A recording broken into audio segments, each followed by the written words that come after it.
ایک سجدے پر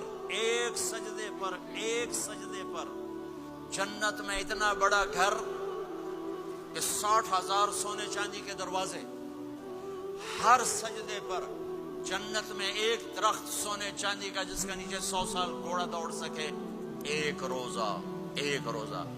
رمضان کا کبھی سوچا رمضان کا مطلب کیا ہے؟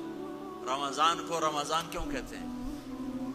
اللہ نے 11 مہینوں کے نام عربوں سے رکھوائے اور روزے کے مہینے کا نام خود رکھا قرآن میں، شہر رمضان الذی انزل فیہ القرآن۔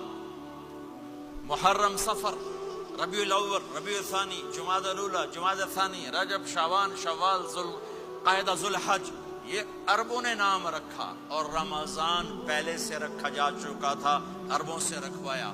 رمضان کے لفظ اور روزے میں کیا جوڑ ہے؟ رمضان کہتے ہیں جل جانا، جل جانا، جل جانا۔